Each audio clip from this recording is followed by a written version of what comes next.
Hey, good evening, everybody. Welcome to Into the Night with Sean Kelly. How is everybody doing tonight?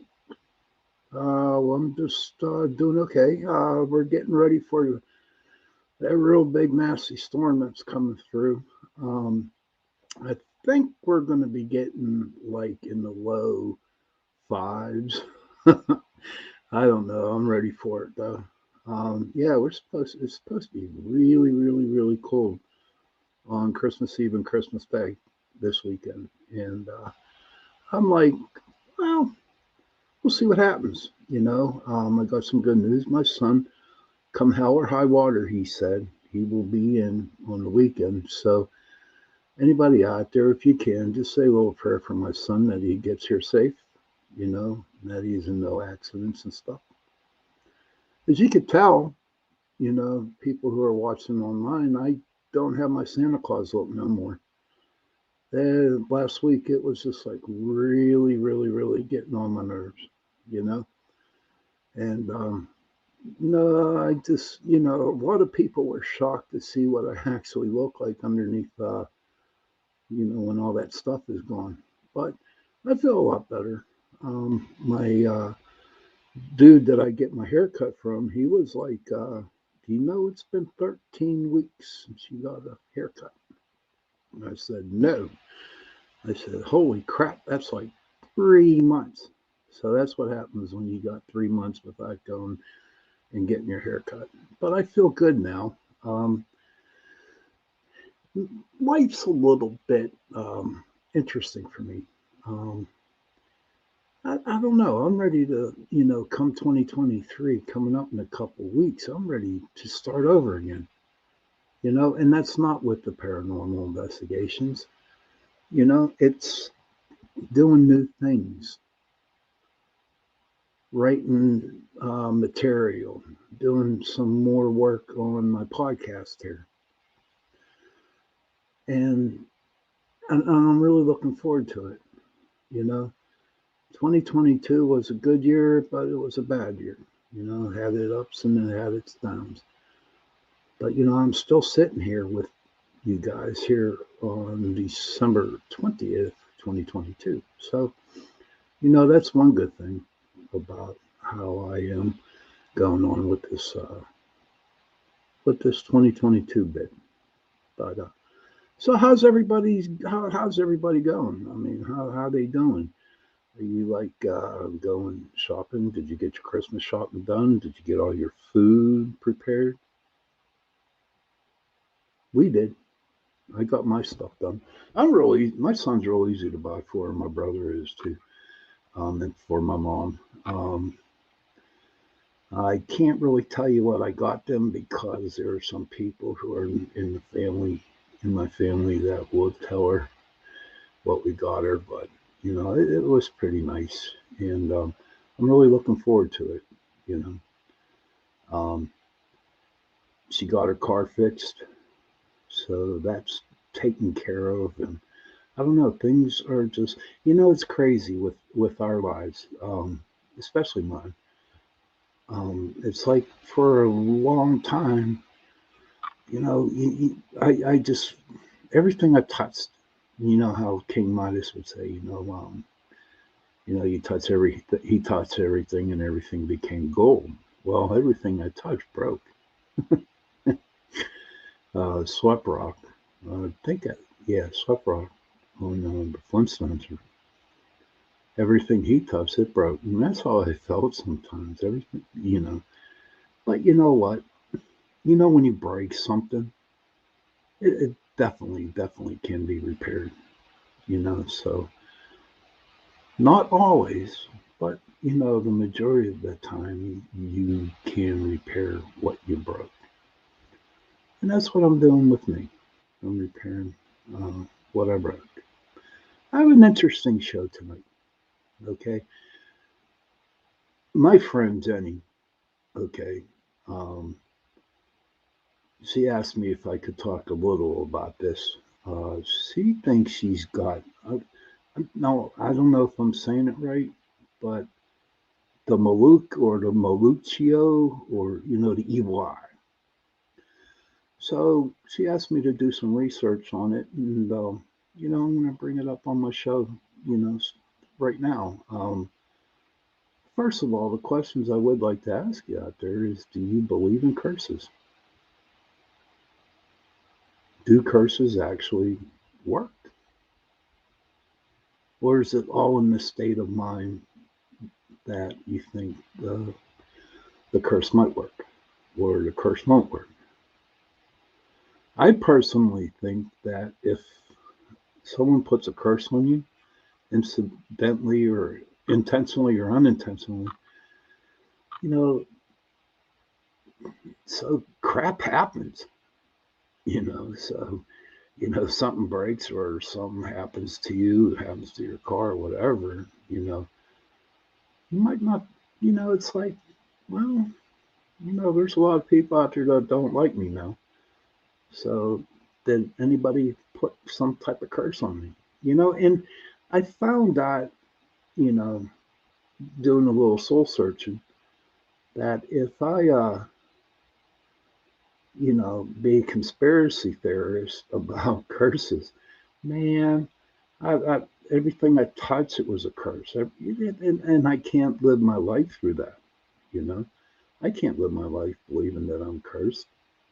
My mom believes we are, but I don't think so.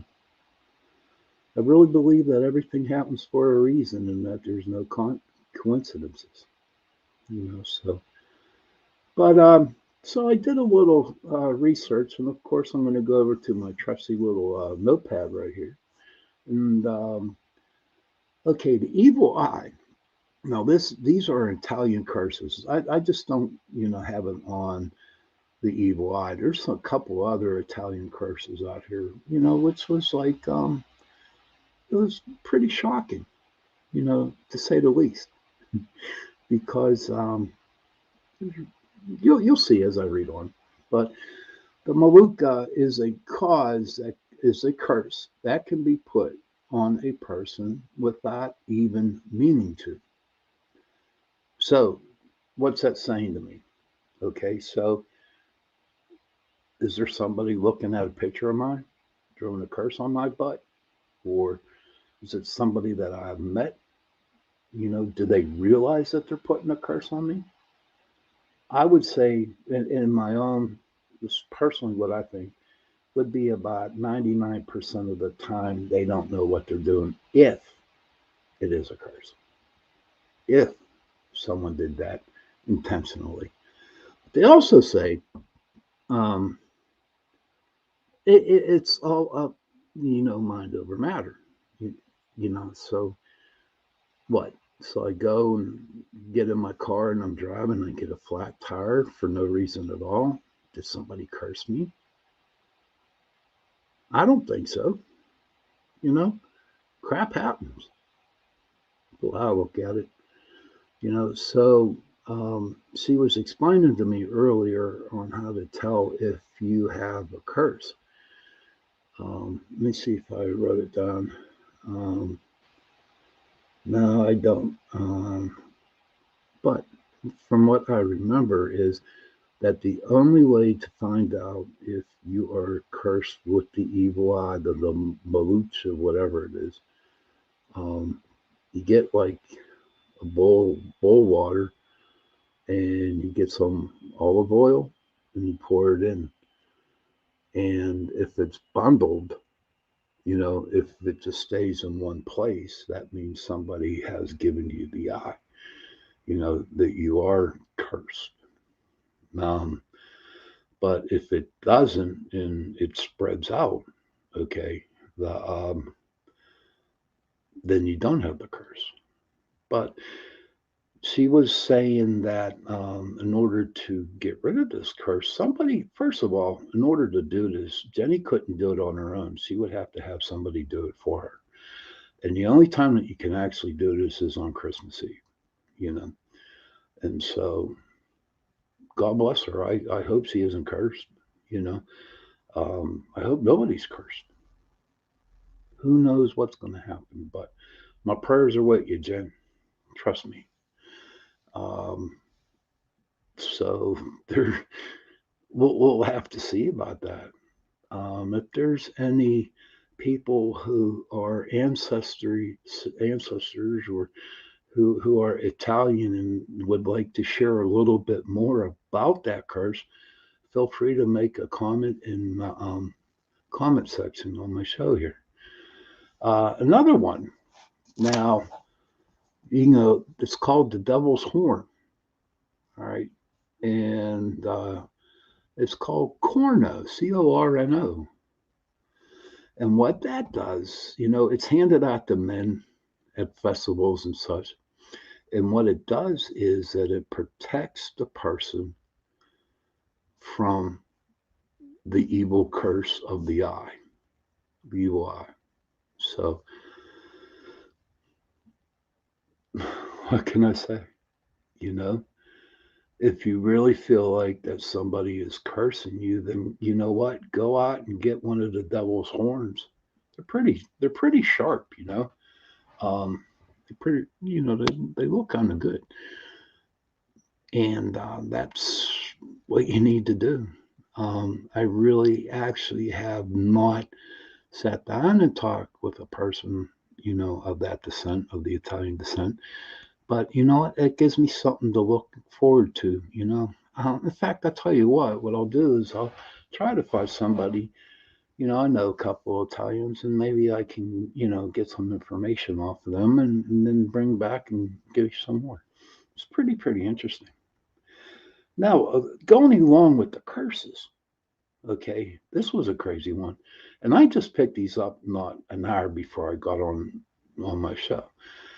And another curse is it's called don't leave your bread upside down on the table.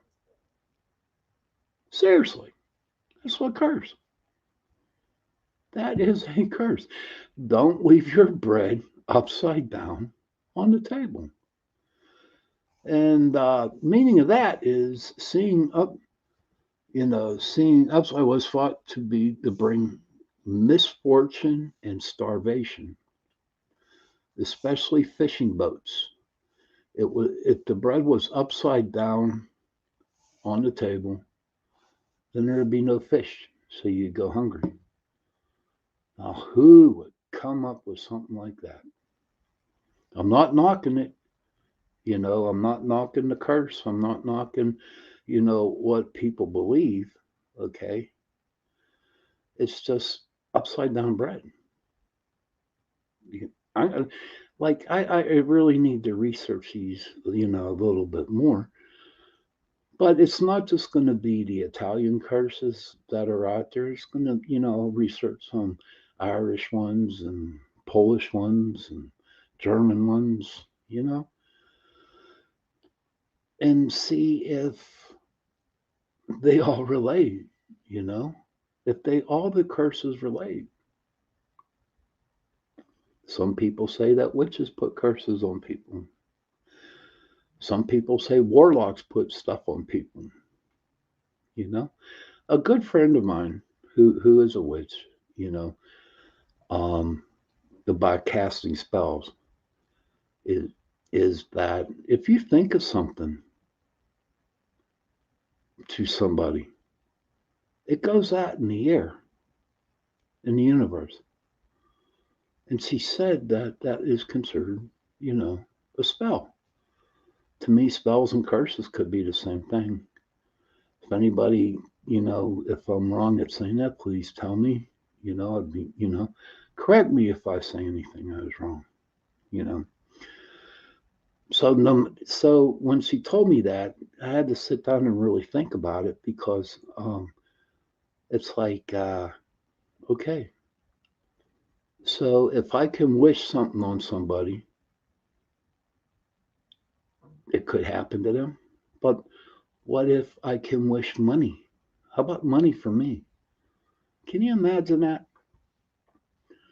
If you could put a wish or a curse, whatever, and just put it out there in the universe and say, hey, I want $10,000, you know,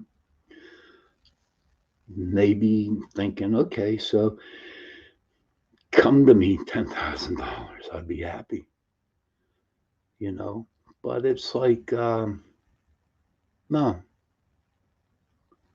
I believe that whoever you believe in, and I will tell you that I believe in God, okay? If you are meant to have it, then whoever you believe in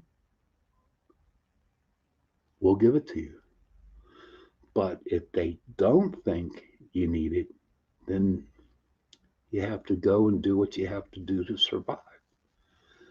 I'll give you a good for instance. Okay. I remember I got fired from the post office a long time ago, 96, I think it was. And I did something wrong, so I deserved it. But at the time, I was sober. Okay. But at the minute, the day that I had no money, I was making big bucks for the post office. I mean, literally had two cars, a house, a marriage, which didn't work out right. But she's still my friend today. So, in fact, I got done talking to her and see if she was going to come over with her husband on Christmas Day, you know, on Sunday.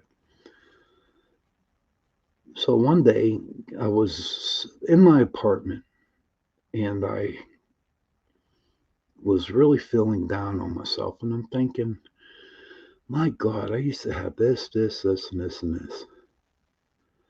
And so I called my sponsor and I'm telling him how I'm feeling. And he just said, "Aren't you one selfish dude?" is what he said. "You are selfish."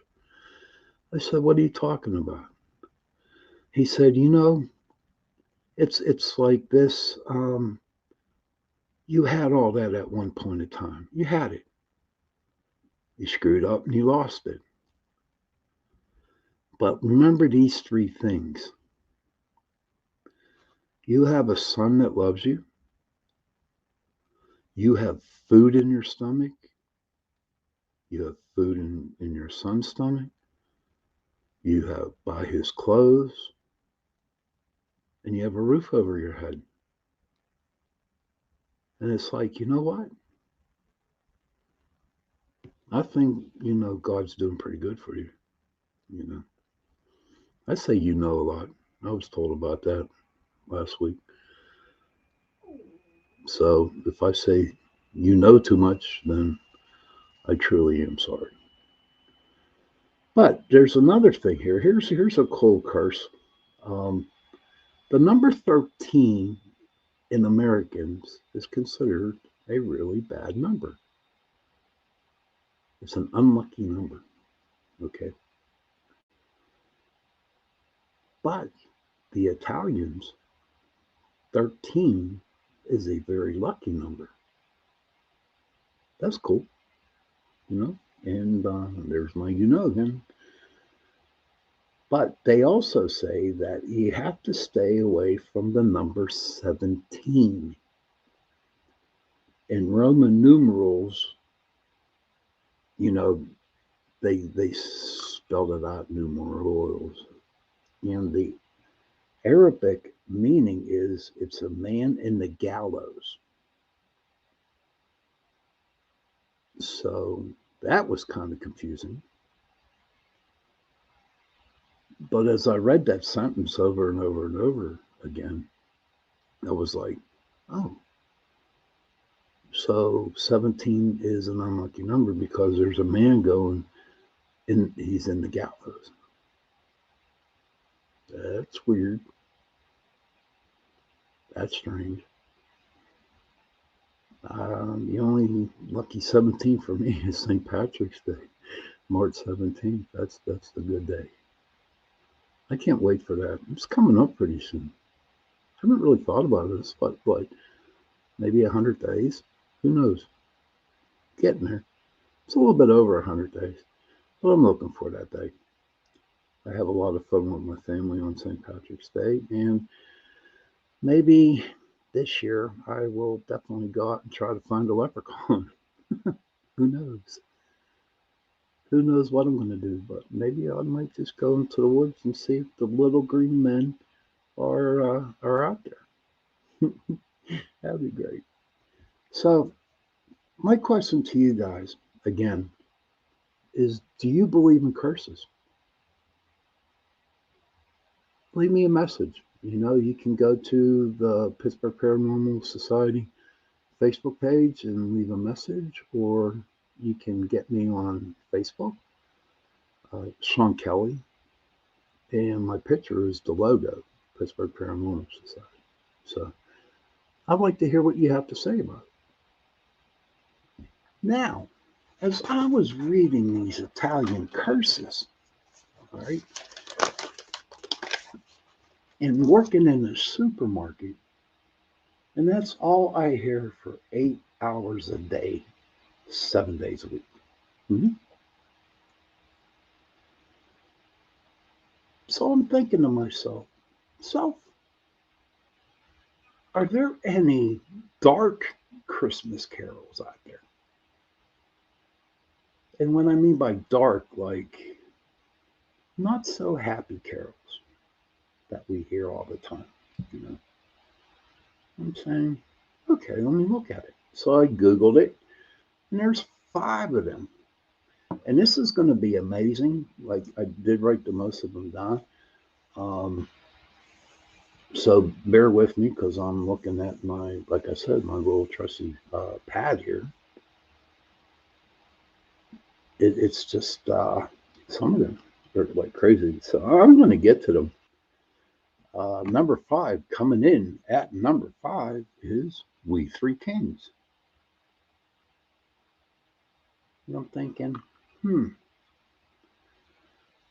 And as I was reading the article, it was something about the myrrh is a bitter perfume that it's mine, and all kinds of negative stuff about myrrh, you know. And the reason why they think it's dark is because there's a, it just has a dark message in the carol. Kind of blew me away because it's like I'm listening to that song and I've been hearing it all my life. Okay. Never really truly understood the reason why they would make it dark. I thought it'd be pretty cool. Yeah, another version growing up when we were, young was it We Three Kings of Orient all tried to smoke a rubber cigar. It was loaded and it exploded. We Three Kings of Orient all. Does anybody out to remember that? That's a little thing like that. I remember saying that. But We Three Kings, that's crazy. Hmm. What do you think? So when I go through these, yeah, I would like to know your thoughts about it. Um, the fourth one I think is creepy. Okay, and that is Santa Claus is coming to town. Coming in at number 4. He sees you when you're sleeping. He knows when you're awake. He knows if you've been bad or good. So be good for goodness sake. That's creepy. Never really thought about it until an hour ago. That's some really creepy lyrics. And yes, it's been around for ages. It's been around for a long, long time. And we've been singing it. I even sing it at work. And I will probably continue singing it at work. But hey, Brian, how you doing, buddy? Merry Christmas to you. You identify as nice. Okay, cool. So Santa Claus, huh, is coming to town. That one, like, I mean, these are, hey, bud, they're just like craziness on that one, especially that one. Now, here's another one coming in at number 3 of A Dark Carol is We Wish You a Merry Christmas. Let me repeat that. We wish you a Merry Christmas. And why that song turned dark, or according to the people who wrote this article, saying that Basically, what's happening in the one verse is there's a bunch of people standing around your house demanding food and beverage, and they're not going to leave until you give them some. Now, do you consider that dark? I would say definitely creepy, you know,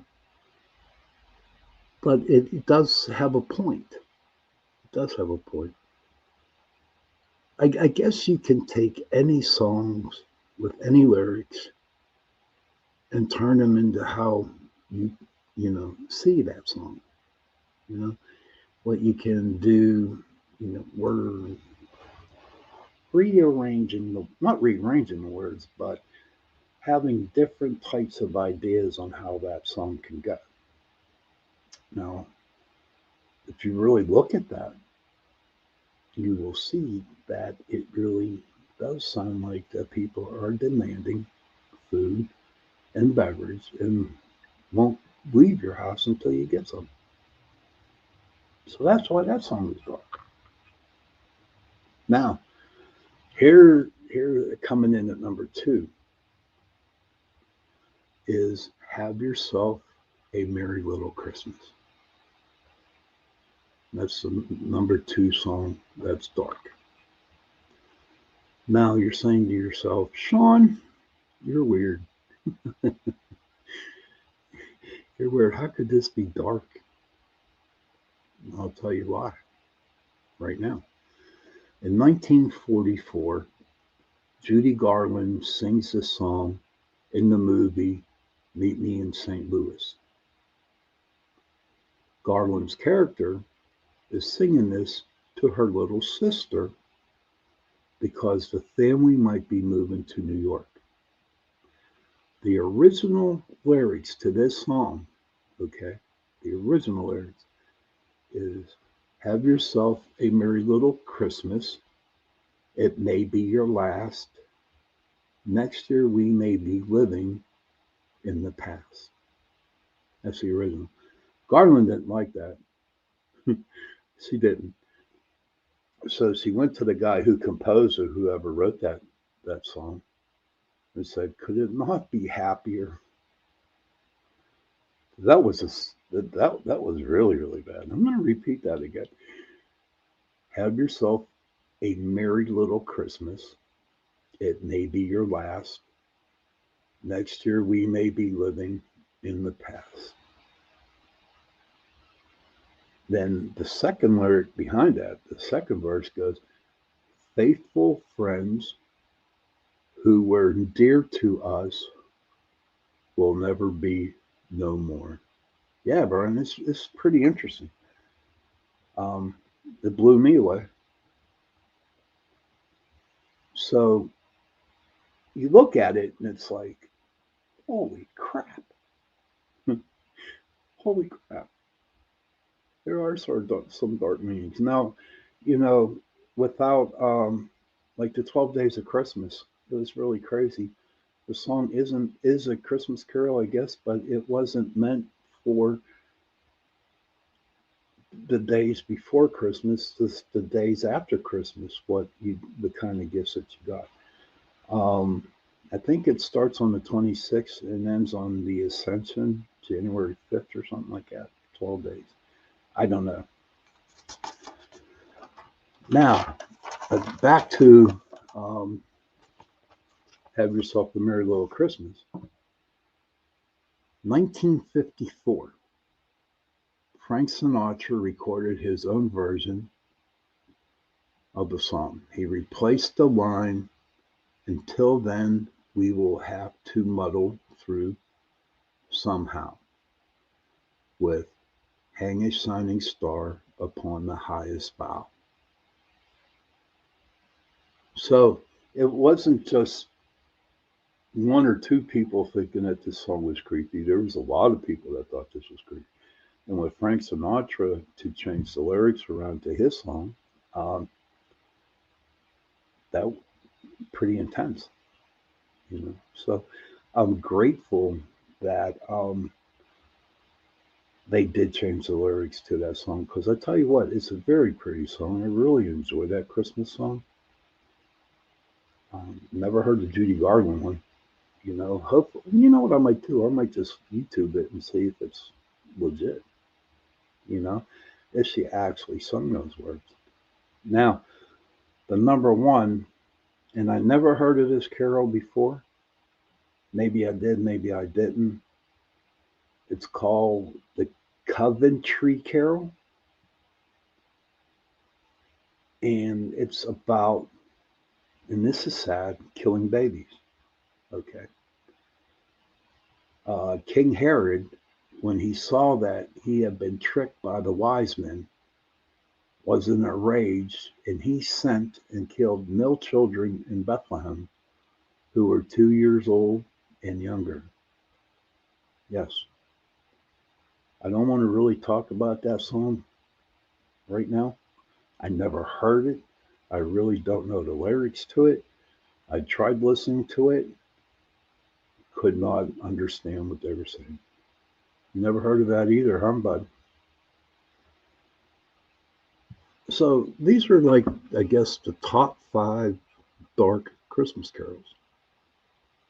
I can see why they're dark. They're not so pleasant. And I'm sure there's many more. What is your favorite carols? What Christmas carol do you like the most? And I'll tell you, mine is the first Noel. And I looked that up today.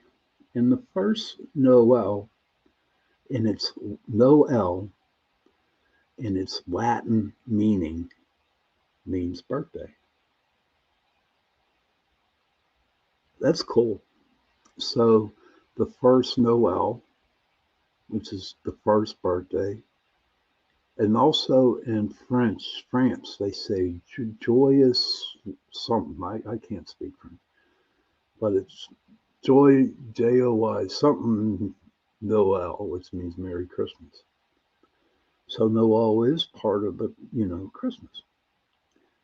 But when I found out that it was in the Latin form, Noel meaning birthday, the first Noel, the first day of Jesus' birthday. Now, we all know that his birthday ain't on December 25th.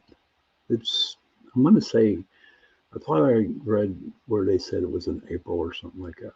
Even the Bible admits it, that he wasn't born on Christmas, and so do these scholars and stuff like that. So it's like, okay, that kind of made me feel good. But my favorite Christmas carol is the first Noel. And I'm giving this group a little, I guess you want to say, give them a little bit of commercial time. If you want to say that, they're not sponsoring me at all. Trust me, they're not. But the Trans Siberian Orchestra, their Christmas songs, their Christmas story. The second song on that album is their rendition of the first Noel. And it just like blows my mind. I get chills. I literally get chills when I see him playing. I mean, I used to go to their concerts all the time. But since I don't go anymore, I usually go and watch them on YouTube, especially around Christmas. That's when I play it a lot. And it's beautiful. So if you're bored or not feeling good or you're feeling a little sad, go on YouTube and punch in, type in the first Noel by Trans Siberian Orchestra and just listen to it. There's no singing. It's all one electrical guitar. It drives you crazy. It drove me crazy.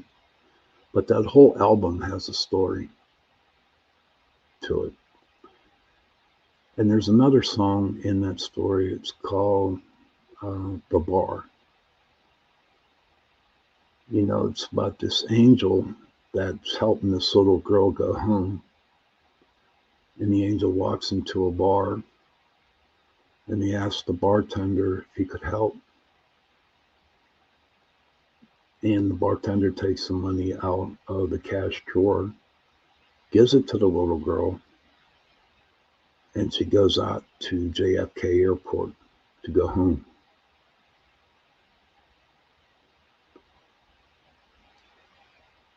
And when he went back into the bar, everybody drank for free. So they couldn't understand because they never seen the little boy around that area. So they went out and they looked for footsteps. And they didn't see none. And so it was the angel of the story, getting this girl home. And she finally made it home. It was good. It was a great song. Very sad. Thanks, Joe. That's it. Thank you for putting it on.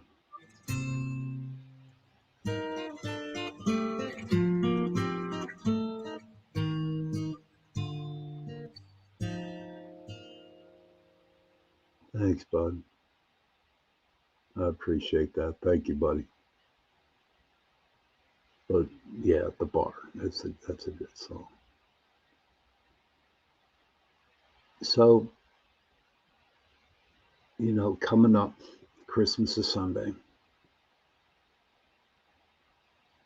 And I really, really hope and I pray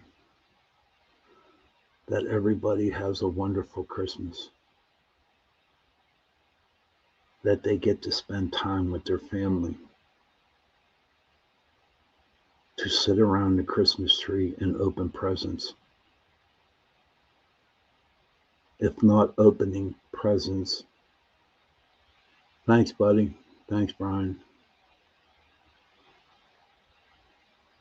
Just sitting around the tree opening up presents. If not, just having a cup of coffee in the morning and watching your children or your grandchildren opening up presents, how happy they are.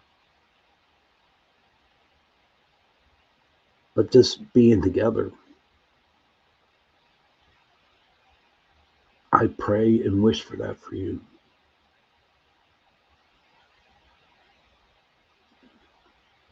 My son's coming in, hopefully.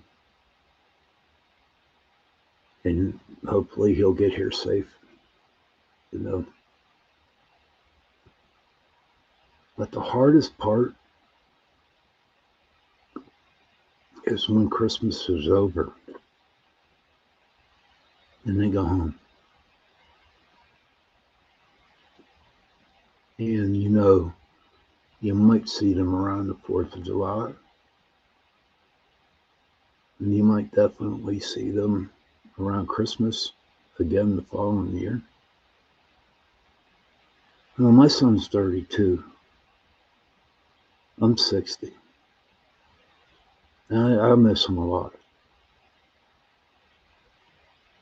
But when he's here, we're lucky we can spend 8 hours. Isn't that funny? I don't know if anybody can understand what I mean. We do get on each other's nerves. A lot. But what's really cool, the Pittsburgh Steelers are playing the Oakland Las Vegas Raiders. You get that right. Thanks, Brian. I appreciate it. Brian says 60 is the new 30. I like that. That's cool. So I guess 90 is 60. I don't know, but thank you, buddy. But this Saturday, the Steelers are playing, the Las Vegas Raiders. And it's, Brian, is it the 50th year celebration where Franco Harris picked off that pass and scored a touchdown? I don't know. If anybody in Pittsburgh remembers that, please, remind me. But he'll be home, hopefully, and we can watch the game together, which is great. Okay, Brian thinks so. I think it has been 50 years. Wouldn't that be crazy, Brian, if that happened again this year? That would be great. But enjoy your Christmas with your families. Have fun. Give everybody a hug. And if you see anybody out there that has nobody, buy them a coffee, buy them a dinner. If you can, invite them over your house for dinner. Nobody should ever be alone on Christmas Day. Nobody. I don't give a crap who you are. No one needs to be alone. So if you can make a point into helping somebody, please do it. Because I can guarantee it, they're going to need it. Merry Christmas, brother. Thank you, Brian. Appreciate it. Because they're going to need it. Everybody's going to need it. You know, I look at the commercials and you see all the happy people in their nice, clean pajamas and stuff like that. And I'm thinking, if that was only true, everybody smiling, happy, that would be great. Clean pajamas. If you notice that, they got clean pajamas on. I don't know. Maybe one day I'll get mine. You know, I'll have that day. But for me, for right now, at this very moment, I got all my listeners out there. I got my cousins. I got my family. You know, we might not see each other. We really might not communicate to each other a lot through the years. But I know they're family and I know they'll back me up and I'll back them up. And to me, that's what Christmas is all about. Family. Family is huge. You know, I'll be honest with you, I never really understood how huge family is. You know, like being in my 30s and early 40s, I'm thinking, you know, I'd rather go out and do stuff on my own, the hell with my family, blah, blah, blah. I guess I was going through a midlife crisis at the age of 40. I don't know. But now I do. Now I do. And it's great because there's nothing safer and there's nothing bigger to have family. It's definitely awesome. I got about 7 more minutes left on my show. And when I come back on next Tuesday, it's going to be after Christmas. So I will share with you my Christmas with you guys. Because I look at you who listen to my show as my family. I do care about you. You keep coming back and you keep listening to my show. So to me, that means that you care about me. And that's all that counts. I got all the other hosts on this network.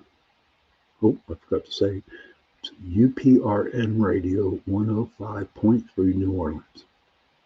Sorry about that, Joe. And they are my friend. They are dear friends. I consider them family. That I do. And it's okay. Because I do have their back. And I'm sure they'll have mine. So, you know, I think I'm going to cut it short today. I'll try to make it to 47. I keep looking up at my clock on the screen there. You know. So, everybody, have a very Merry Christmas. Enjoy yourselves, enjoy your family, and have fun. And parents, please go to your children and give them a hug and tell them that you love them. And children, please go to your parents and give them a hug and tell them you love them. Thanks, buddy. You're a good egg, too. Love you. Love you lots. And if you don't have any family, go to your aunts, go to your uncles, go to your cousins, and give them a hug and tell them that you love them. Because those 3 words, I love you, go a long way. And on that note, I want to wish everybody a Merry Christmas. Have a good evening, and I'll see you next week. Goodbye.